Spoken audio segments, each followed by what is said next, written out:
open the pod bay doors.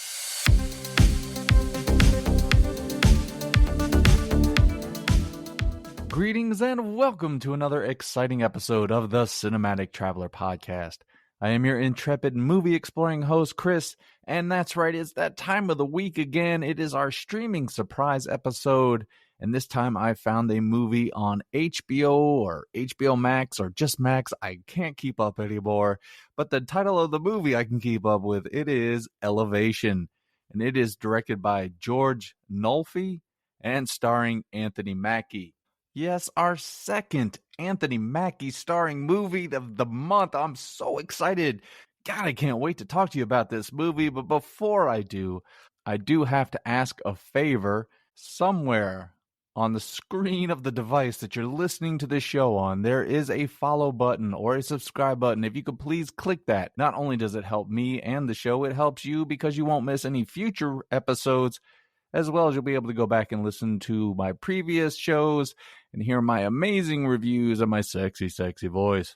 Also, if you could share the show, I would appreciate that as well. If you could share it on your social media, you could tell your friends, your family, your annoying coworker, I don't care. I'll take any listeners at this point. Speaking of social media, you can find me there. I am on Instagram at Cinematic Traveler Pod. I have a Twitter or X. That one is at CMT Pod. I'm also on Blue Sky. That one is at Cinematic Traveler, something, something, something. And I have an email address, thecinematictravelerpod@gmail.com. So you have plenty of ways to follow the show, get in touch with me, as well as play the contest when they arise or elevate. No, that wouldn't be right. Hey, I'm from the South. English is our second language. So there, I got through all of that podcaster mumbo jumbo, quick, fast, and in a hurry, so we could dive into this episode. Now, before I do, let me just ask you real quick, how you doing, my beloved listener? We are racing towards the end of February and headed into a month that I dread. That would be March. I have my reasons that I don't want to get into, but I'm not really looking forward to that. But I am looking forward to some changes I'm going to do to the show starting next month. Little things, little tweaks here and there that I'm excited to share with you, but we'll get to those on our first episode in March. Ooh, aren't you excited? I'm excited. I'm always excited to be behind this microphone talking to you about these movies, good or bad. I just love them all. So let's go ahead and get into this movie. Of course, I have to over-explain everything before I do. I am going to give you a spoiler-free review as well as a spoiler-free plot synopsis. Now, in that plot synopsis, I have hidden two movie quotes from movies that either run parallel or maybe share a little bit of DNA with this film. If you can identify those movies, get in touch with me through the various means I just gave you, and I will give you a point for each one that you get right. And at the end of the month, I will add up all the points, and whoever wins gets to pick a movie for me to review next month. And as this is the last episode in February, we're coming right down to the wire, and it is neck and neck. But you still have time. You can go back and listen to previous episodes and get caught up. I won't count up everything probably until the 1st or 2nd of next month. So you have a little bit of time. Also, if you just listen in from time to time, first of all, shame on you. Second of all, you can play along just for fun and let me know you're out there. It is wonderful to hear from people as I record this behind my fort of blankets all by my lonesome. I know it seems a little uncool, but isn't that the best time of the week? And that is to be uncool with Chris. I know, I hear you. Let's get on with this already. I know, I'm trying to get better at that. I know, I'm dragging that out more. All right, so let's get into Elevation. Once again, directed by George Nolfi. I think that's how you say his last name. I have seen one of his movies, Adjustment Bureau, which had, I believe, Matt Damon and Emily Blunt. I think Anthony Mackie was in that movie as well. That was a pretty good little sci-fi film. I think that was based on a Philip K. Dick story, but at any rate, that was a pretty good movie. That's the only thing I could see that I had watched of his direction. I know he has written a few things like the Ocean's 11 or 12 or something like that, but let's talk about Elevation. We open the movie with some voiceover explaining how strange creatures erupted from below the ground and began killing us humans. Flash forward 3 years and we meet Hunter, played by Danny Boyd Jr., A young boy sitting alone on a mountain somewhere in Colorado. Now, this is where we get the hook of the film as Hunter runs over this line marked 8,000 feet while he's being chased by some creature. Now, it seems these creatures can't go past this 8,000-foot barrier.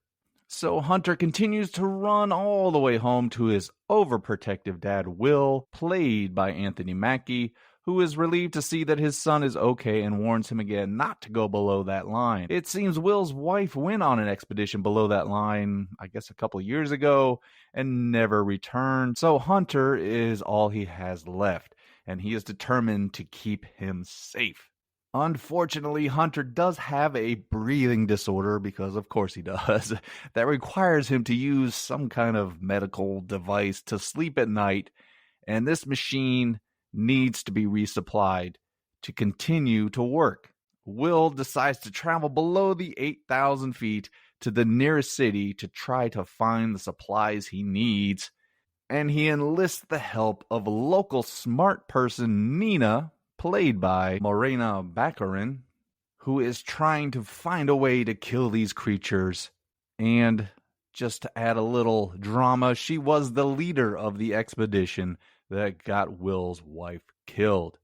Now, the pair are joined by local hothead Katie, played by Maddie Hasten, who is eager to take on these creatures. Now, Nina does warn her of the threat of these creatures and how deadly they are, but Katie says something like, "Look, man, I only need to know one thing, where they are." Hint, hint. The trio sets out for the city using a local mine system to avoid the deadly creatures. But they realize this is no mine, it's a tomb, hint, hint, and that they are being hunted. Will our heroes make it to the city and find what they need to save all of their town and little Hunter, or will these creatures of mass destruction continue on their path to making the world a quiet place? Well, I will not spoil the movie by answering those questions, but I will give you the best review for Elevation in all the podcast universe, nay, in all of the universe. So if you are new to the podcast or you haven't listened in a while, I do break my reviews down into 3 segments: the good, the bad, and the nitpicky. The good are the things that work for me in the movie. The bad, obviously things that don't. And the nitpicky, these are things that are neither good nor bad, just sometimes Hollywoodisms or silly little things my weird little brain picks up on that make me laugh. And as I am trying to do with this podcast, I would like to make you laugh, because if there's one thing I do love to do in this world, and that is to make people laugh. And I pray to God it's working. I don't know. I really don't know anymore. I make myself laugh. Does that count for anything? At least one person on this planet I make laugh, and that is me, on a continual basis. But I get my sick sense of humor, so it's pretty easy. All right, so let's start with the good of Elevation. And this really isn't going to take very long. Oh boy. I really tried. After my last review for The Monkey, I decided, maybe I'm being too harsh on those movies and I should just kick back and enjoy it. But I went into this movie really trying. I was like, okay, I'm going to overlook the fact that this is a probably straight to streaming movie or something, and I'm just going to enjoy it for what it is. And as much as I tried, oh boy, that plan went to hell. Let's see, the first positive, I guess. There's some pretty shots of Colorado. I have never been out there, but the mountains look beautiful. The director, George Nolfi, I think he takes advantage of the location, uses it well to give you the sense of isolation of these little towns that are scattered about above this 8,000-foot line. And then he has various shots with creatures like horses running around and stuff. So it looked pretty in those moments. It's always nice to see Morena Baccarin. Of course, she's probably most famous now for being in Deadpool, but I remember her from Firefly, and she caught my attention in a very positive way in Firefly. Actually, she's a really great character. That show was so good. God, I think every character in that show was so good. But anyway, like I said, it's always nice to see her on the screen. How about that?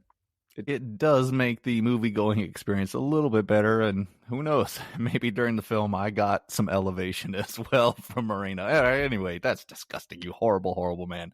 My other positive is that, yeah, this is about an hour and a half long. So it didn't waste a lot of my time as I watched it. So yeah, and that kind of wraps up the positive of this film. Let's go ahead and move into the negative or the bad of the movie. And oh god, I don't even know where to start with this thing. Like I said, I was trying. I was really trying, ladies and gentlemen, boys and girls, and everyone in between, to be kind to this movie. I wanted to sit down and enjoy. The trailer looked pretty decent. I was like, okay, this looks like a couple other movies I've seen, but maybe it'll be fun. I like Anthony Mackie. I just told you how I feel about Morena Baccarin. So there were some positives going into the movie, but boy, it didn't take long. And God, I'm dragging this out, aren't I? Because I don't have much to talk about with this movie.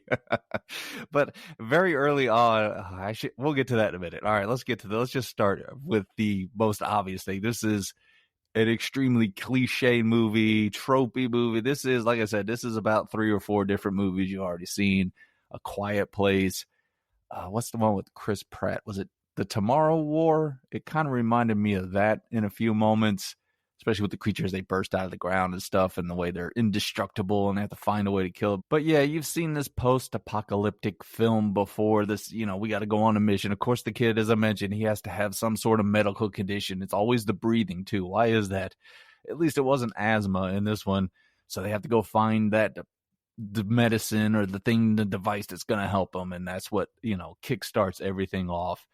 It's just, as I was watching this movie, I was like, where is one original thought in this film? And there was none. It feels like, in many ways that we'll get to, that some sort of AI. I know that's the new trend to criticize a movie, that just feels like AI, but it does. It feels like you just kind of fed the key components into this movie into an AI, and it generated this film, and it just cobbled things together from all these other movies that were far better.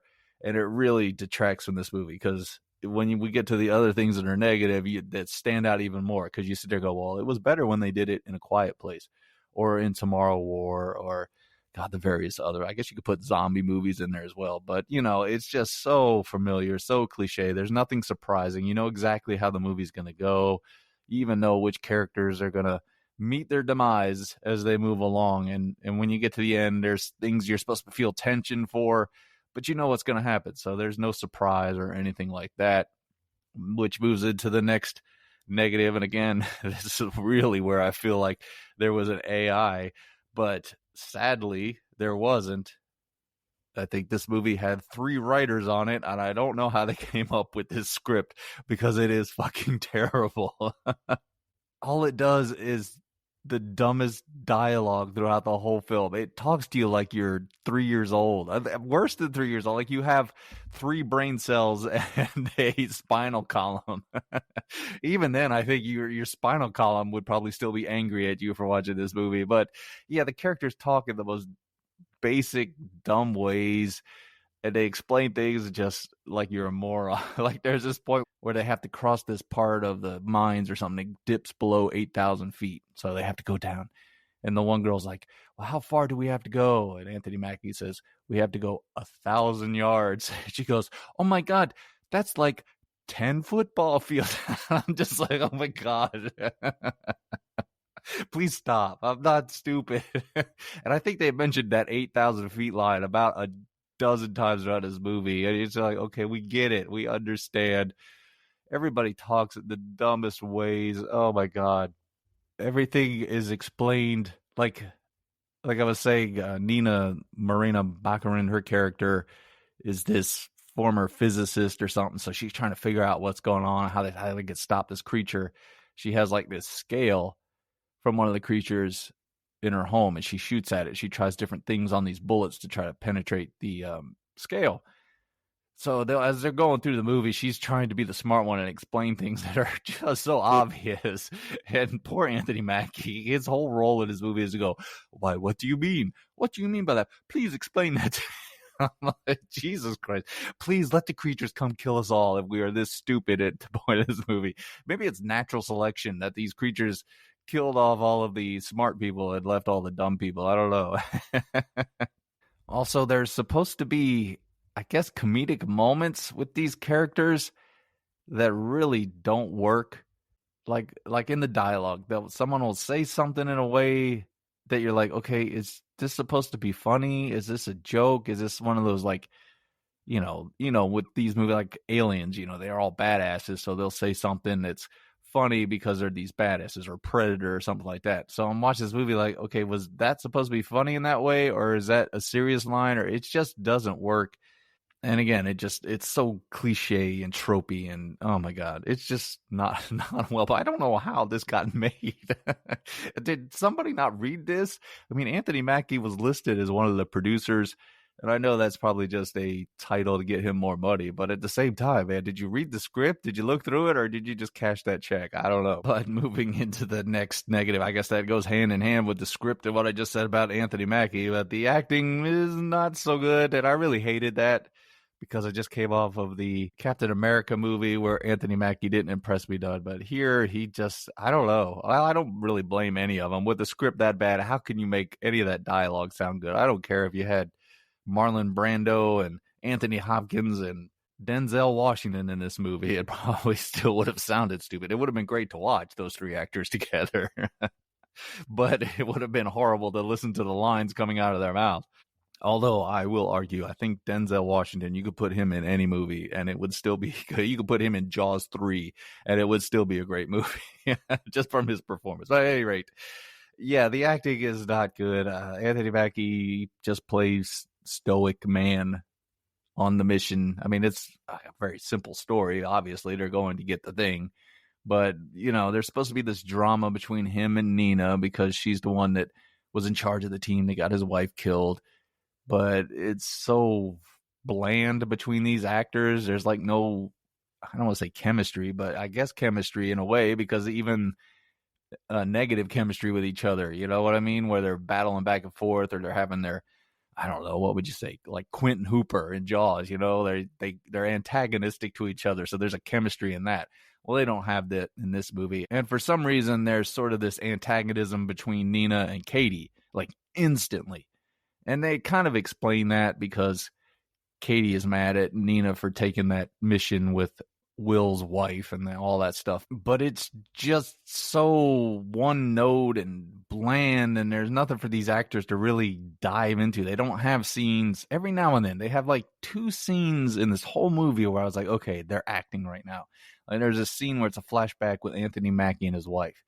And you could see, I'm like, okay, there's the Anthony Mackie that I like. I want him to be in this movie, not this other guy. And the same thing with Morena Baccarin. She has another, I think it was a flashback. No, it's not a flashback. She's talking to Will about something, and she's getting very emotional about it. And I'm like, okay, she's got a scene here. This is it. We're acting. I thought, okay, maybe this is it. The movie's going to pick up. But then it's just like, okay, we'll go back to this bland back and forth where nobody really has any emotion.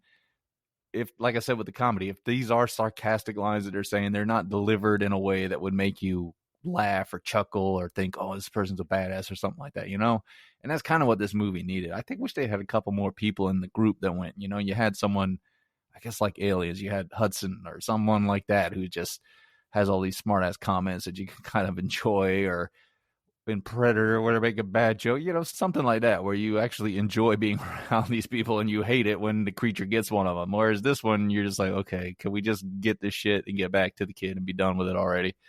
In fact, I'll say, I think Danny Boy Jr., the little kid that played Hunter, I think he was probably the best performance in this film. I believed his character. Everybody else was just, it felt like going through the motions and collecting a check. So yeah, you've got, I mean, like I said, you got the cliches, the tropes, this movie that you've seen other better movies doing. You've seen all of that, so that drags it down. You got this dumb script, these bad performances, these awful characters, and then you polish that off with some really bad CGI. The creatures they're okay, I guess. They're sort of, I don't know, they're like bear crossed with a cockroach and a scorpion kind of looking thing. There's a reason for them, and they do explain that, which I did have something written down, because when they rush up to the 8,000 foot line and then they stop instantly, and for a while I was like, wait a minute, is that how you would do things? You wouldn't know, you would just keep running. But then they kind of explain some stuff and set up the sequel that I pray to God no one ever makes. But yeah, they look, I mean, I guess they're okay. They're not great looking. They're not really, I don't know, intimidating, or there's not a lot of great detail on them. And also they've got, and I know this is for safety reasons, and I get it, and it's going to play into one of my nitpicks, but they do the CGI like muzzle flashes and the guns going off. And I get it. They don't want to use live rounds and everything. And there's a way you could do that to where it looks good, but in this movie, it does not. There was a couple points where there's one time where Katie turns around and starts shooting a gun, and I'm like, you just killed the two people behind you. If this was real life, they are dead because you just turned around and just shot everybody behind you. I think Nina does the same thing at a certain point. I'm like, I think you would have killed Will if you'd have shot the gun like that. So, yeah, that gets a little wonky from time to time. It's really, the CGI just isn't very good. And normally I wouldn't get too negative about that, but when you have all of these other bad things in the movie, every bad thing just sort of stands out more, and you're just like, oh my God, couldn't they even get that part of the movie right?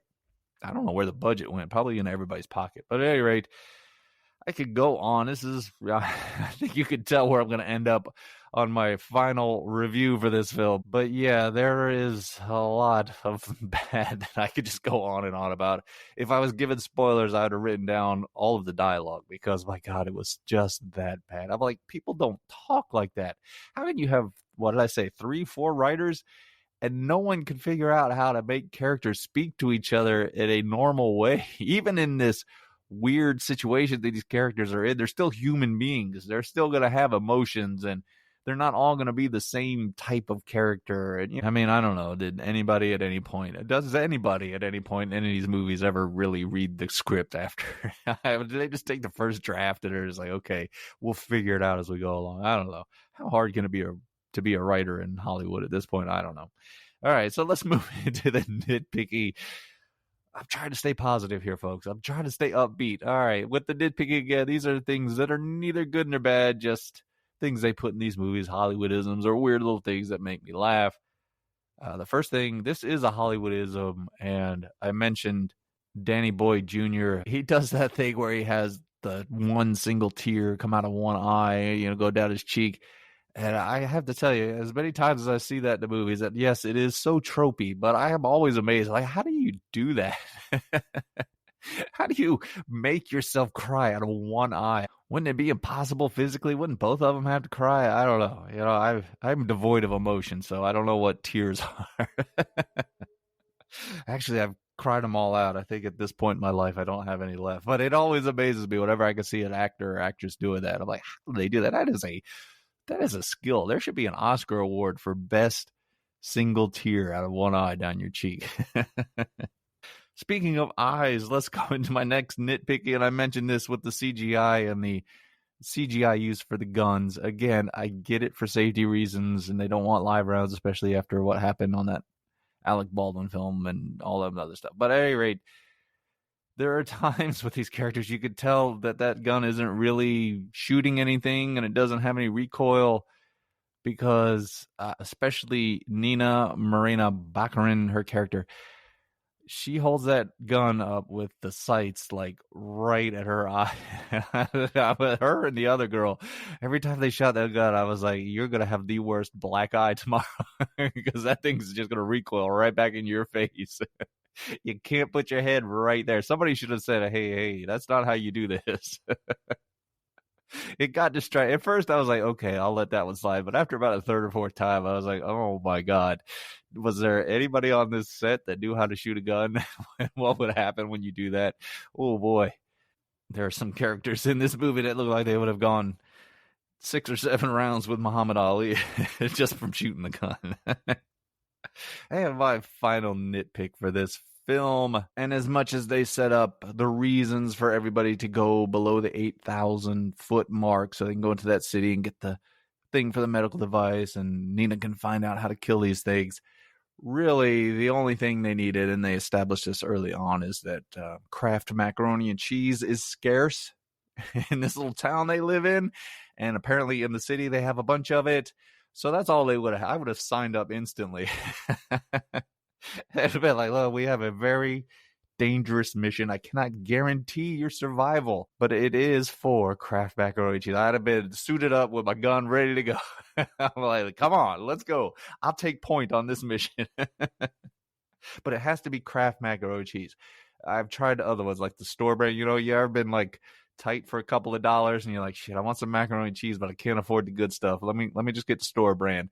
It's just not the same. I don't know what Kraft puts in their little cheese powder there, whatever addictive substance that is in there, but man, that makes it worth running from dangerous creatures that will rip you limb for limb just for that one box of Kraft macaroni and cheese. And if Kraft Macaroni and Cheese is listening to the episode, you can always sponsor it.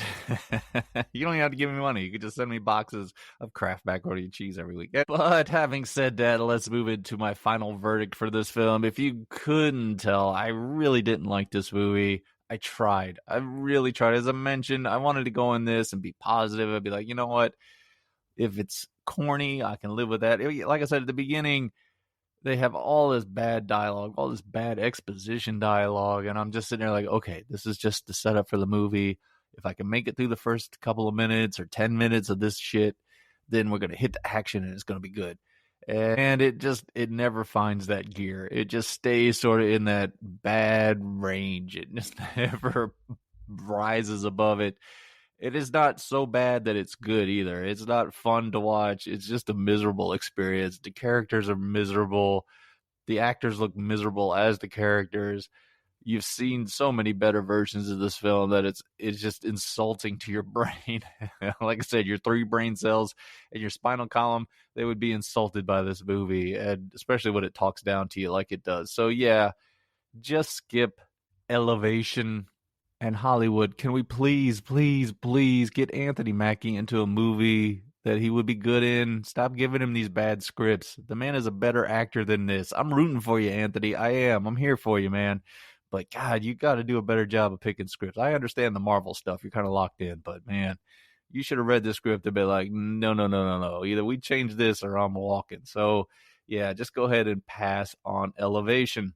So that wraps up my review, and if you are still here, then I must have done something right. Again, if you could please follow the show, give me a rating and a review. I'd appreciate that as well. Those always help.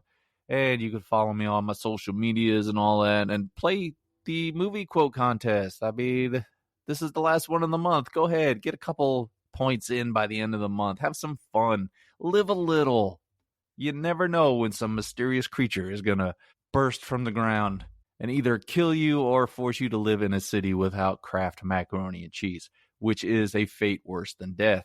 Now, on my next episode, we will be heading into March, and there really isn't a whole lot coming out this weekend, but I did see a movie called Riff Raff, and it's starring Bill Murray, and as I am a big Bill Murray fan, I'm probably going to see that. I know there's another one called Last Breath that looks pretty good. I'm always big on them scuba diving adventures and stuff like that, so it's going to be a tough choice, but well, you know what? You'll have to come back and listen there. I got a little tease for you there. Oh, I'm such a tease. But you love it. You love when I tease because you know I will deliver. Unlike some people in your life, you know you're going to be satisfied when I get done. Oh, God, I always just fall off the rails at the end of these episodes, don't I? I think it's the blankets. I really do. The heat from the blankets, it just warps my brain. Or maybe it's already warped. Hell, I don't even know anymore. I'm going insane. At any rate, do you want to come back for my next episode? I'm excited about whatever movie I talk about, and I'm always excited to talk to you about it. Before I go, I want to thank you for taking the time out of your day to listen to my show. I tell everyone I know I've got the smartest and sexiest audience in all the podcast universe, and you never fail to live up to those high standards. Now, as you are traveling around on this blue and green ball, bouncing through the cosmos, I need you to do one thing for me. I need you to go do that voodoo that you do so well. Punch it.